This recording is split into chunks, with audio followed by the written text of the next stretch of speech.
Good morning to all my dear students. I welcome you all to my online classes of logic and philosophy.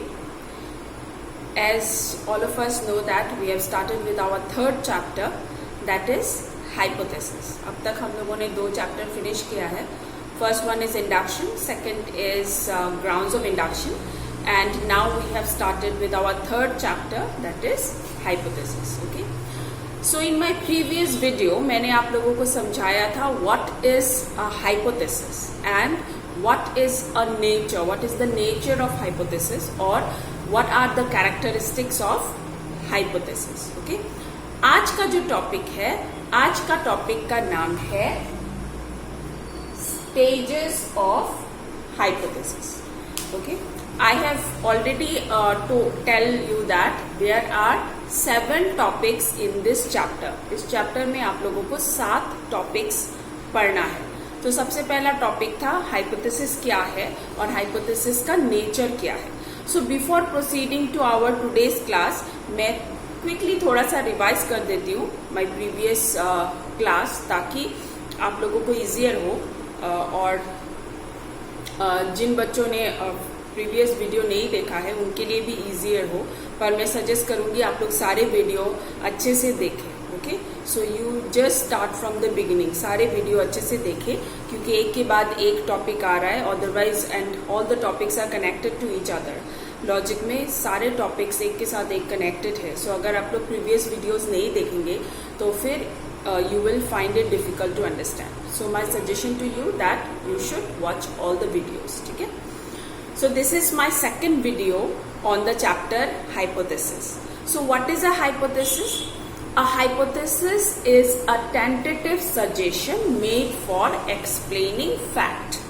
Once again, hypothesis is a tentative suggestion made for explaining fact. किसी भी fact को explain करने के लिए अगर हम लोग कोई सजेशन देते हैं तो उसे हाइपोथेसिस कहा जाता है. Okay, it is a tentative suggestion. Tentative का मतलब है कि it is not definite, it is not certain.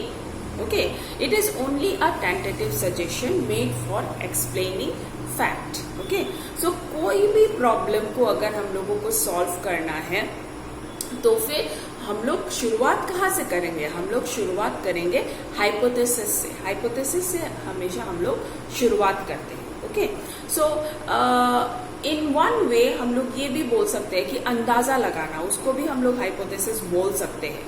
जब भी हम लोग मे बी से कुछ शुरू करें कि may be it is like this, may be it is like that, तो फिर वो भी एक तरह का हाइपोथेसिस है क्योंकि वहीं से हम लोग शुरू करते हैं किसी भी केस को एक्सप्लेन करने के लिए ये या फिर सॉल्व करने के लिए. Okay, so hypothesis is a provisional supposition. Provisional मतलब that which is not final. For the time being हम लोग जो सजेशंस देते हैं उसको हाइपोथेसिस कहा जाता है. नाउ ये जो हाइपोथेसिस है उसका 4 कैरेक्टरिस्टिक्स है. There are 4 characteristics of hypothesis. सबसे पहला कैरेक्टरिस्टिक्स ये है कि hypothesis is an attempt to explain fact और it is an attempt of explaining facts. Hypothesis जो है वो किसी भी फैक्ट को समझाने के लिए हम लोग यूज करते हैं. So this is the first characteristics of hypothesis. Second characteristics ये है कि hypothesis organise facts in a meaningful pattern. Hypothesis क्या करता है? सारे फैक्ट्स को ऑर्गेनाइज करता है इन अ मीनिंगफुल पैटर्न ताकि हम लोग इजीली उस प्रॉब्लम को सॉल्व कर सकें. बिफोर फॉर्मेशन ऑफ हाइपोथेसिस सारे जो फैक्ट्स होते हैं वो सेपरेट होते हैं, एक दूसरे से अलग होते हैं. But once we start making hypothesis, it will organize all the facts in a meaningful way so that we can easily solve the problem. So this is the second characteristics of hypothesis. What is the third characteristics of hypothesis? The third characteristic of hypothesis is that hypothesis is of provisional character. Hypothesis जो है it is of provisional character. जैसे मैंने पहले ही आप लोगों को बताया था, प्रोविजनल का मतलब क्या है? प्रोविजनल का मतलब वो है कि that which is not final.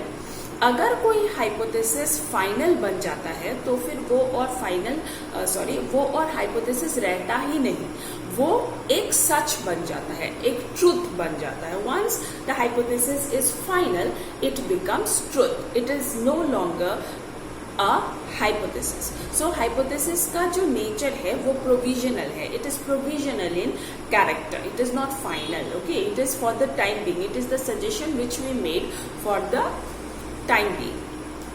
And what is the fourth characteristics of hypothesis? The fourth characteristics of hypothesis is that hypothesis is a problem solving aid, you can say. Hypothesis is a problem solving aid. It is the act of rational mind. It is the act of rational mind. सो जो rationally सोचते हैं, जो logically सोचते हैं, वो ही hypothesis बना सकते हैं. It is an problem solving aid and it is the act of rational mind. जो लॉजिकली सोचेंगे, जो सुपरस्टिशियस के ऊपर, सुपरस्टिशन, प्रिजुडिस, इस सब के ऊपर अगर ना बिलीव करे और हर केस को, हर प्रॉब्लम को लॉजिकली सोच के, रैशनली सोच के सॉल्व करने की कोशिश करें, तो ही हम लोग हाइपोथेसिस बना सकते हैं. और ऐसे हाइपोथेसिस बना सकते हैं जो कि हमारे प्रॉब्लम को सॉल्व कर सके या फिर हम लोगों को कॉज को ढूंढने में मदद कर सके. So these are the 4 characteristics of hypothesis. ठीक है, clear? Now let us start with today's topic, and the topic is stages of hypothesis. Today's topic is stages of hypothesis. So let us see what are the stages of hypothesis. There are 4 stages of hypothesis. Hypothesis का 4 stage है. सबसे पहला observation of facts, दूसरा formation of hypothesis, तीसरा deduction and चौथा verification. So these are the 4 stages of hypothesis. Okay, so let us start with the first stage, that is observation of facts. Now मैंने पहले videos में, previous videos में, in my first chapter, second chapter में continuously आप लोगों को ये बता रही हूँ कि नॉलेज पाने का सबसे पहला स्टेज ही ऑब्जर्वेशन होता है. Okay, if you want to obtain knowledge, then the first stage is observation. We have to start from observation. If we want to solve any kind of problem, we have to start with observation. If we want to solve any case, then also we have to start our investigation with observation.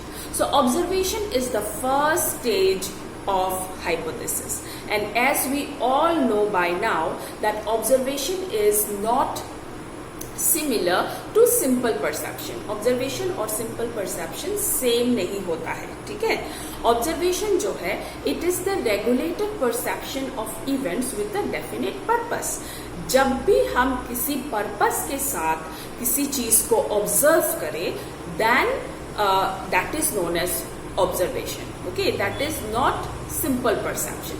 जो simple perception होता है, that means the everyday perception, जो हम लोग सारा दिन में देखते हैं, that is called the simple perception. उसमें क्या होता है, उसमें कोई पर्पस नहीं होता है. We just see, we just perceive. Okay, without any motive, without any intention, we just perceive. और इसलिए क्या होता है, हमें ज्यादातर चीजें याद नहीं रहता है. जो भी हम लोग परसीव करते हैं उसमें ज्यादातर चीजें हमें याद नहीं रहता है. बट अगर आपके परसेप्शन में कोई मोटिव या फिर कोई पर्पस हो, तो फिर वो परसेप्शन नहीं रहता, वो ऑब्जर्वेशन बन जाता है.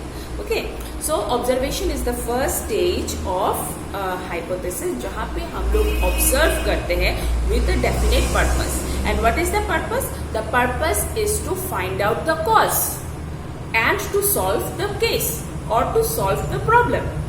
ठीक है, and by observing we collect evidence.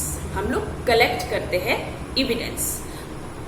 Okay, now this is the first stage of observation. Now second stage of hypothesis is formation of hypothesis. The second stage is formation of hypothesis. So first stage में observe करते हैं, उसके बाद हम लोग the second stage में पहुंचते हैं. Now what is the second stage? Just if we will just observe and we will keep quiet, तो फिर क्या वो केस सॉल्व होगा? नहीं होगा। तो हम लोगों को क्या करना चाहिए फर्दर? ओके, फर्दर हम लोगों को हाइपोथेसिस बनाना चाहिए। We should make hypothesis. And what is hypothesis? मैंने पहले ही समझाया था, hypothesis is a tentative suggestion और अ प्रोविजनल सपोजिशन। हम लोग सपोज, वी इमेजिन, ओके, अंदाजा लगाते हैं हम लोग, ओके, कि मे बी ये ऐसा है, मे बी इसको ऐसे सॉल्व किया जा सकता है, may be this is the cause, may be ऐसा हुआ था इसीलिए ये चीज हुआ। सो इतने सारे अंदाजा हम लोग लगाएंगे या फिर इतने सारे सजेशन हम लोग देंगे उस पार्टिकुलर केस को सॉल्व करने के लिए। So it is only a provisional supposition, it is not final. ये जो सारे सजेशंस हम लोग दे रहे हैं उस केस को सॉल्व करने के लिए, it is not final, it is only provisional. Okay, so that is the second stage of hypothesis, that is formation of hypothesis. Now let us go to the third stage, that is deduction. Now what is deduction? देखो, कोई भी case जब हम लोग solve करना चाहे तो फिर उस केस में हम लोग जब भी एंटर करेंगे to solve that case, at that time we are totally new उस केस के लिए, उस एनवायरमेंट के लिए। हम लोगों को कुछ भी पता नहीं होगा कि क्या हुआ था, कैसे हुआ था, कुछ भी नहीं, एवरीथिंग इज न्यू। तो सबसे पहले we will observe the circumstances, then we will make hypothesis. हम लोग अंदाजा लगाएंगे, शायद ऐसा हुआ था, शायद ऐसा हुआ था, या फिर शायद उसने किया। ओके, हम लोग अंदाजा लगाएंगे from the data which we get और the evidence which we get through our observation, क्योंकि ऑब्जर्वेशन हमें मटेरियल सप्लाई करेगा हाइपोथेसिस बनाने का। हाइपोथेसिस हम लोग कैसे बनाएंगे?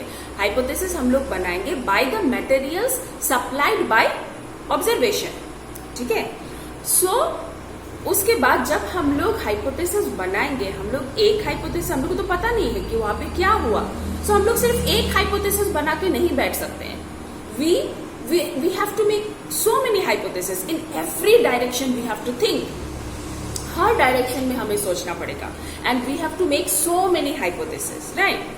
क्योंकि क्या हुआ था exactly we don't know, so we will make many hypothesis, okay. But after that जब हम लोगों को ये रियलाइज होगा कि इन सब हाइपोथेसिस में the hypothesis which is the most relevant to the case, the most important hypothesis which is the most relevant hypothesis to the case, जिससे कि हम लोगों का वो केस सॉल्व हो सकता है, हम लोग उसी को रखेंगे और उसी डायरेक्शन में मूव करेंगे, okay. And the rest of the hypothesis जो हम लोगों ने बनाया है उसको हम लोग एलिमिनेट कर देंगे, रिजेक्ट कर देंगे। So that is called deduction, मतलब बहुत सारे हाइपोथेसिस से चूज करना द इम्पोर्टेंट वंस, ओके। जो जब हम लोग important one relevant hypothesis choose करेंगे, डिड्यूस करेंगे from many hypothesis, so that is called deduction. और जो नॉन इम्पोर्टेंट है, जो इरेलीवेंट है टू द केस, उसको हम लोग रिजेक्ट कर देंगे, ठीक है, clear. That is the third stage of hypothesis, that is deduction. Now let us go to the fourth stage, that is verification. Verification का मतलब ये है कि जब हम लोगों को इम्पॉर्टेंट हाइपोथेसिस मिल जाएगा जिससे कि हम लोगों को लगे कि वो केस सॉल्व हो सकता है, क्योंकि it is relevant to the case, it is important for the case, और वो केस उस हाइपोथेसिस से सॉल्व हो सकता है, तब we have to verify it कि क्या वो हाइपोथेसिस उस सर्कमस्टेंसेस के साथ, उस इवेंट के साथ मैच हो रहा है कि नहीं, ओके। सो हम लोगों को वो जो हाइपोथेसिस हम लोगों को इम्पोर्टेंट लग रहा है, क्या वो हाइपोथेसिस उस सर्कमस्टेंसेस के साथ मैच हो रहा है कि नहीं, ओके। अगर वो उस सर्कमस्टेंसेस के साथ मैच हो तो फिर दैट इज वेरीफाइड कि नहीं, ये हाइपोथेसिस वेरीफाइड है, ये सच है, और इसको लेके हम लोग प्रोसीड कर सकते हैं to solve the case. So that is called verification, कि whether the hypothesis which we have selected is matching with the facts of that particular case or of that particular circumstances. Is it relevant to that particular circumstances? If it is relevant, then we can proceed with that hypothesis. So that is called verification. Verificability means a hypothesis should be tested to be true or false, to be relevant or irrelevant. If it is relevant, then we can proceed to solve the case, and if it is irrelevant, then we have to reject it. So that is called verification, or that is called the last stage of hypothesis. So ये जो चारों stage है, I hope it is clear to all of you, but फिर भी मैं एक छोटा सा एग्जाम्पल देके आप सबको ये केस, ये चारों स्टेज समझाने की कोशिश करती हूँ. नाउ सपोज किसी बैंक में रॉबरी हुआ है. Okay, there is a robbery in a bank. किसी बैंक को लूटा गया है. तो उस केस में हम लोग क्या करेंगे? How to use this 4 stages. तो सबसे पहले obviously the banker, the people of the bank will call the police. When the police will come, at that time वो जो environment है बैंक का, it is totally new for the police. Okay, उसको कुछ नहीं पता है about the robbery. So first of all, what he will do? He will observe and collect evidence. Now दूसरा, after collecting evidence, after collecting the materials which is supplied by observation, he will form hypothesis. वो बहुत सारे hypothesis बनाएंगे. Okay, now from this hypothesis, from so many hypothesis जो उनको बनाएंगे कि may be ऐसे चोरी हुआ, वैसे चोरी हुआ, इस तरह से प्लान किया गया उस रॉबरी को, ये सारे हाइपोथेसिस दे विल मेक. अंदाजा लगाएंगे, सजेशन देंगे. सो उसके बाद what they will do, they will make many hypotheses, but all the hypotheses are not usable. सबको तो सारे hypotheses हम लोग यूज नहीं कर सकते. तो उसमें से जो उन लोगों को relevant लगेगा वो they will deduce from so many hypotheses. They will deduce the important one which is relevant to the case. उसके बाद they will verify with the circumstances कि क्या सच में ये ऐसा ही हुआ था. ओके, सपोज उन लोगों का हाइपोथेसिस ये निकला कि आसपास के लोगों ने ही, आसपास में जो दुकान है या फिर जो शॉप है, उनके लोगों ने ही ये रॉबरी किया है. सपोज ये हाइपोथेसिस उन लोगों का फाइनल हाइपोथेसिस निकला. तो उसको ये लोग वेरीफाई कैसे करेंगे? ये लोग सबको पूछेंगे, और सबको अगर पता चल गया, मतलब सबसे पूछ के पता चला कि हाँ दिस इज द केस, कि इन्हीं लोगों ने वो रॉबरी किया है, then the hypothesis is verificable. So these are the 4 stages of hypothesis. Okay, I hope कि आप सबको समझ में आया है ये चारों stages of hypothesis. फिर भी अगर कोई confusion है, then we will discuss it in the Google Meet class, or you can also comment in the comment box and you can ask me. But it is a very simple and interesting chapter. आप लोग सारे videos अच्छे से देखना. Okay, then let's stop for today.